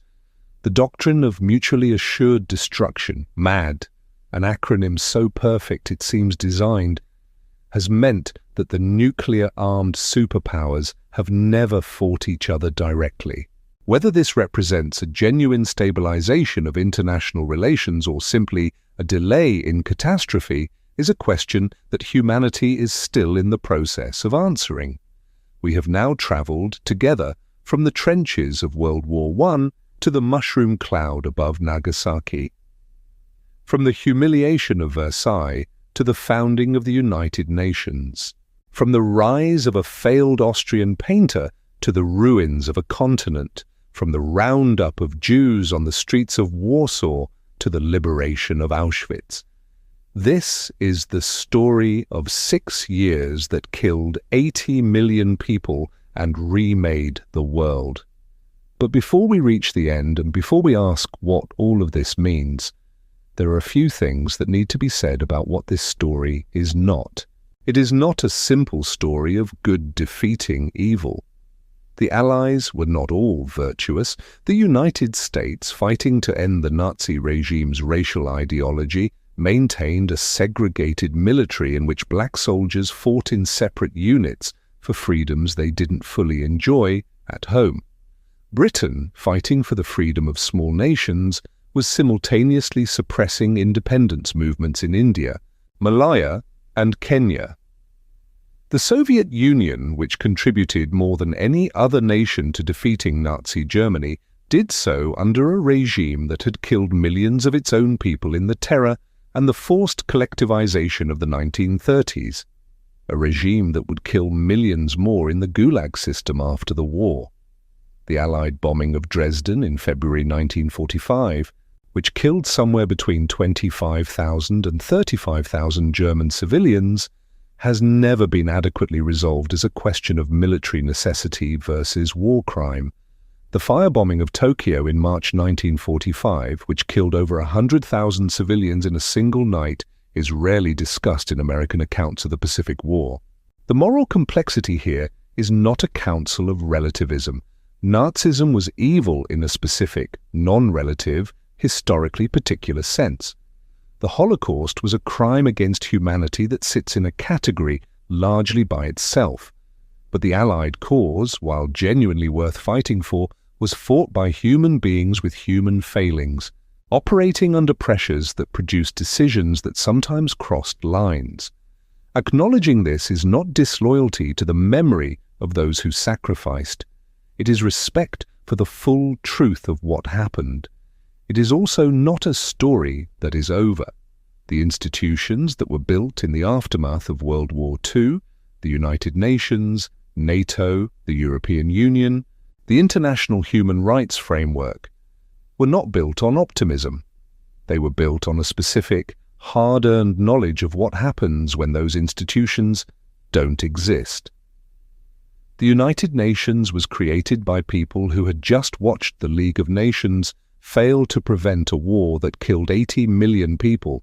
NATO was created by people who had watched the failure of collective security in the 1930s and wanted a military guarantee against Soviet expansion.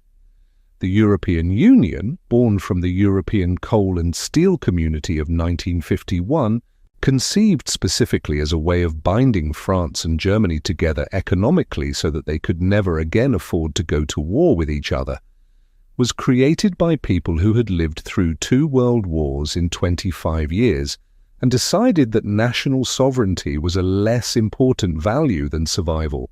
These institutions are imperfect. They have failed in specific instances.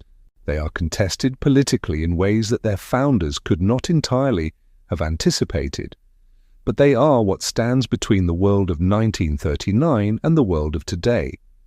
And in an era when authoritarianism is rising in multiple regions, when the language of national grievance and scapegoating sounds increasingly familiar to anyone who knows the history of the 1930s, when international institutions are being questioned and weakened by the very nations that most benefit from their existence, in this era the specific lessons of World War II are not just historical curiosities, they are urgent.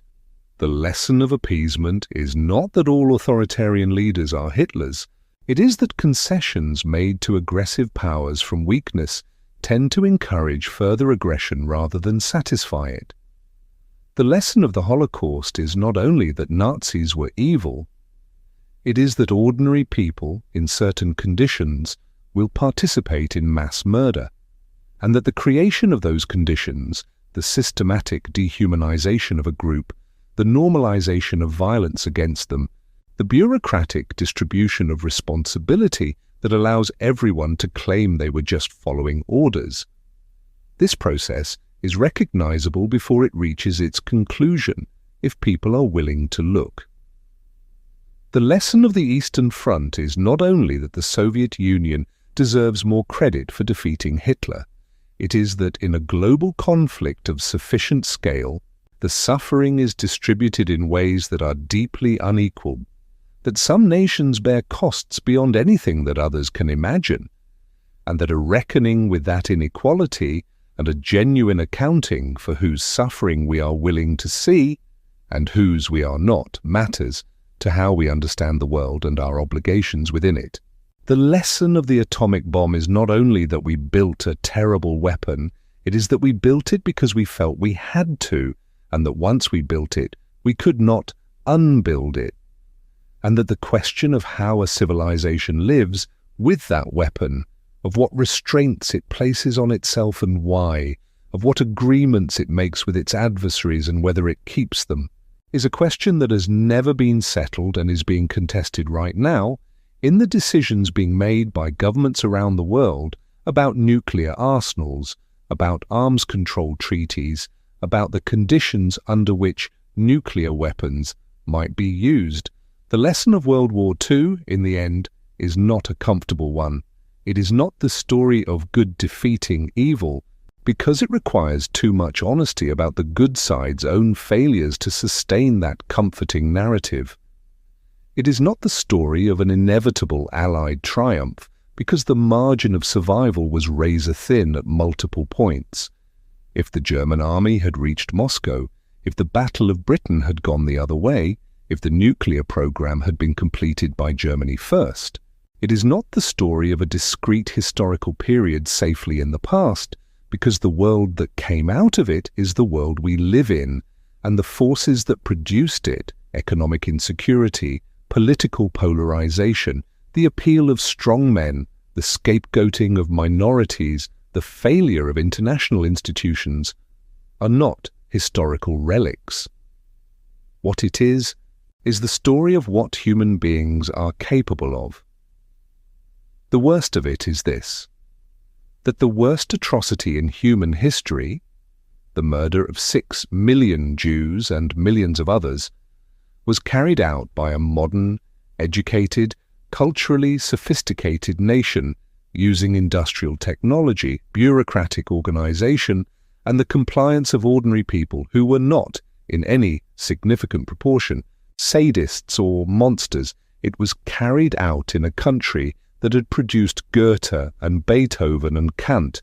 It was carried out in a century that had produced penicillin and jazz and cinema.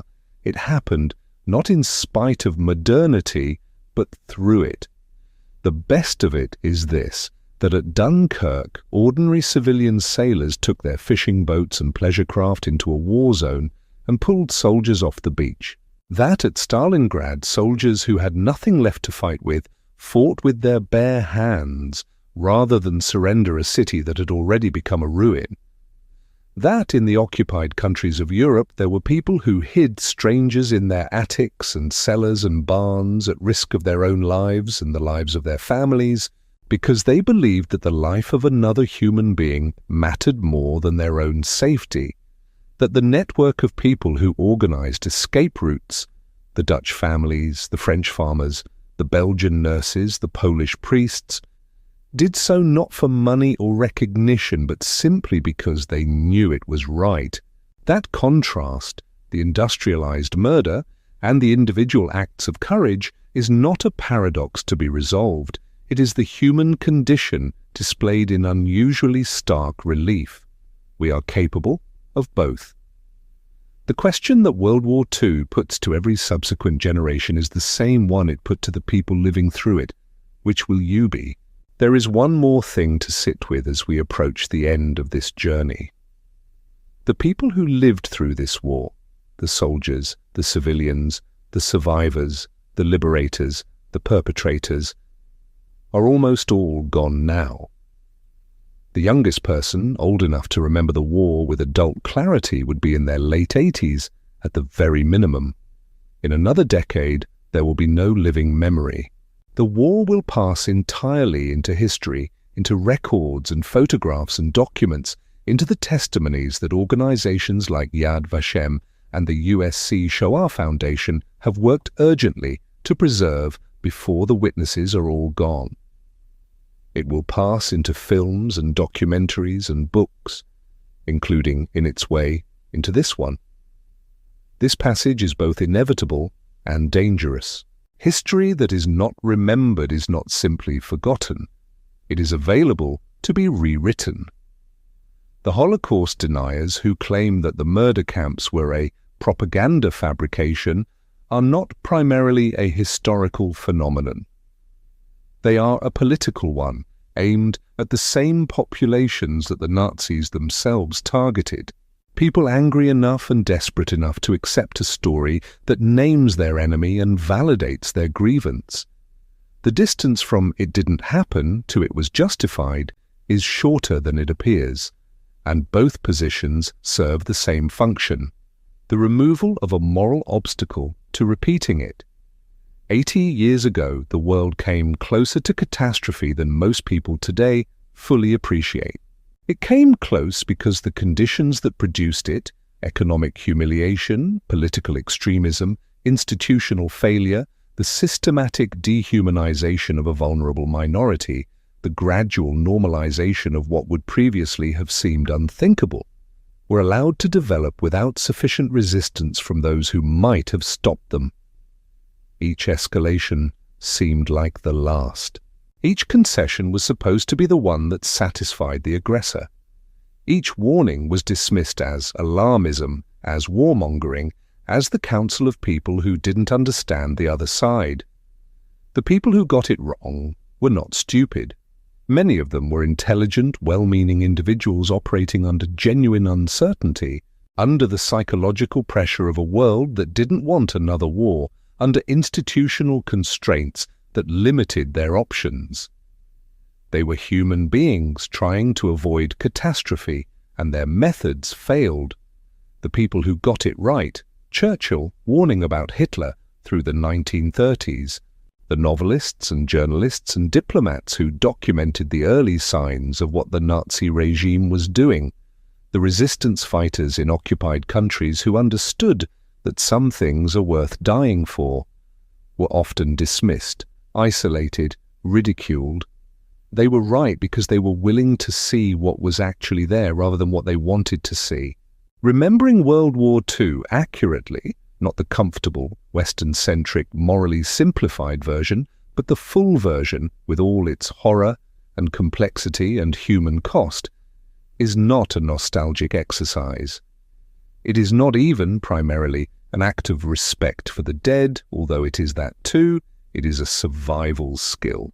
It is the best instrument we have for recognizing the conditions that made it possible and for understanding what it would take to prevent it from happening again, 70 to 85 million dead, the deadliest conflict in human history, a conflict that ended in the use of weapons capable of destroying civilization, a conflict that arose from conditions that were identifiable in advance, that gathered momentum through a series of failures that seemed individually manageable and that reached its full catastrophe in a world that kept believing right up until the last moment that reason would prevail.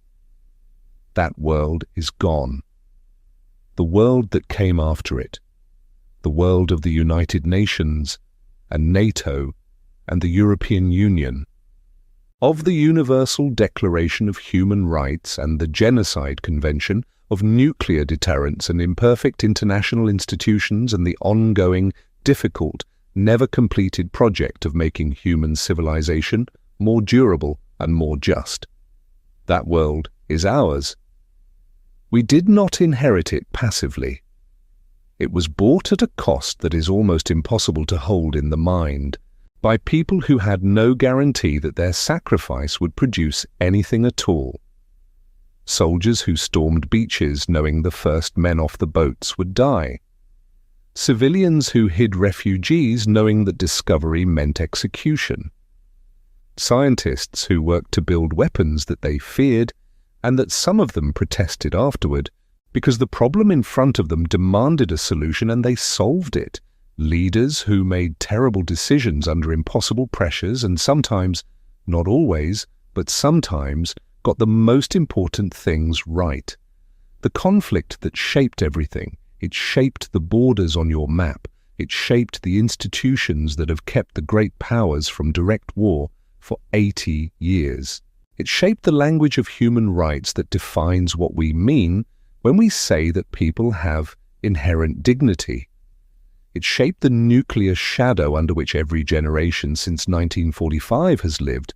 It shaped the conversations we are still having about memory, about justice, about how nations account for their own crimes, about who gets to belong to the category of the fully human. We are still living inside its consequences. We are still arguing about its lessons. We are still discovering its full extent in archives that are only now being opened, in testimonies that are only now being collected, in histories that are only now being written. The last veterans are almost gone. The last survivors are almost gone. But the question they lived through, the question of whether civilization can sustain itself against the forces that would tear it apart, that question has not gone anywhere. It is the same question we face. It will be the same question our children face. The only difference is that we know what the failure looks like. We have the photographs. We have the documents. We have the testimony of people who were there, who saw it, who survived it, who carried it for the rest of their lives. We have no excuse not to know. And knowing, really knowing, not just the dates and the battles and the familiar images, but the full weight of what it cost and what it meant and what it continues to mean. That is the only worthy response to the lives that were lost, to the 6 million who were murdered for being who they were, to the 27 million Soviets whose sacrifice is still not adequately acknowledged in Western memory, to the 2,403 Americans who died at Pearl Harbor on a Sunday morning, when they had every reason to think they were safe, to the 12,500 who died on Okinawa in a campaign that most Americans couldn't place on a map, to the 12,000 who died in the Battle of Britain, defending a sky they had no guarantee they would hold, to all of them, to the world they saved at such a cost, we owe them the truth, not the comfortable version, not the version that makes us feel uncomplicated pride without requiring anything of us. The full truth, with all its difficulty, all its horror, all its complexity, all its human cost. That is the only memorial that actually matters. That is the conflict that shaped everything.